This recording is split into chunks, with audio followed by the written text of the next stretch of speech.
Johnny Hallyday, vous lui écrivez 3 chansons dans l'album qui est sorti après sa mort. Oui. Et il paraît que vous avez écrit ces chansons en un week-end et il les a enregistrées. C'est incroyable parce que combien de gens écrivent des chansons pour Johnny? Bah alors ça, c'est complètement fou. Ouais, j'ai coécrit 3 textes, ouais. Et c'est vrai que c'est une aventure un peu folle. À l'époque de Postal, à ce moment-là, je traîne pas mal en studio. Donc là, vous avez un duo anglais. Voilà, c'est ça vous chantez en anglais. Je parle de ça comme si c'était Coldplay, tu sais. Mais... non, mais en gros, oui, voilà.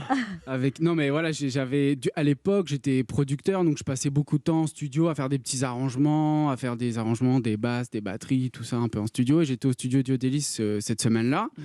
Pour un autre projet. Maxime Nucci, voilà.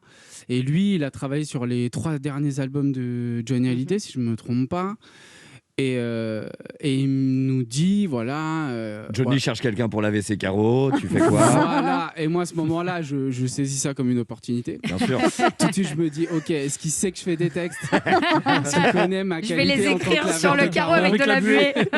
Est-ce que je commence par les carreaux? Est-ce que je commence par le texte? Et non, en fait, oui, à ce moment-là, il dit, voilà, moi, j'ai des musiques, j'ai pas de paroles, j'ai des yaourts, ce qu'on appelle des yaourts, dans une espèce de truc, dans une langue qui n'existe pas en franglais. Elle connaît.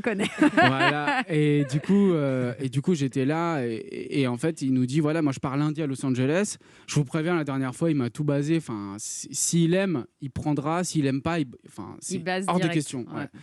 Et du coup, moi, c'est quand même... j'ai écouté Johnny Hallyday, évidemment, parce que c'est une légende, c'est un mythe qu'on a tous écouté. Enfin, c'est un des rares artistes où on peut connaître 15 chansons. D'habitude, on connaît 3-4 chansons. Donc là, vous prenez la musique, vous rentrez chez vous et vous écrivez 3 chansons. Voilà, et là, j'en écris même un peu plus. Je crois que ce week-end-là, on est vraiment rentré dedans à fond. Et on a dû faire sur 4-5 chansons. Et en fait, il part lundi à Los Angeles, il arrive mardi, si je ne me trompe pas. Johnny écoute mercredi. Et il enregistrera jeudi ou vendredi. Et comment vous le savez qu'il enregistre? Et c'est Maxime qui nous appelle et qui m'appelle et qui dit Johnny trouve ça génial. Il enregistre, donc c'était Pardonne-moi à ce moment-là. Il enregistre Pardonne-moi demain ou après-demain. Voilà. Et là, vous tombez dans les pommes. Et après, il va ouvrir un peu EL parce que. Et là, ouais, c'est fou parce que c'est complètement inespéré. C'est-à-dire que c'est à la fois éloigné de mon univers parce que je viens de la musique électronique, d'un monde qui est assez éloigné du sien.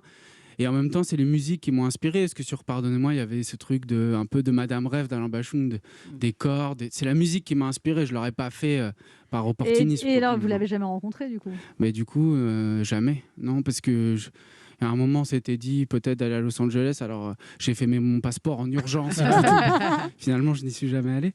Et c'est tout aussi bien parce que du coup, j'ai un espèce de mythe. C'est une relation épistolaire au final avec lui qui est halluciné que ce soit des jeunes qui écrivent ça. Ah oui, il était halluciné. Ouais, un petit peu.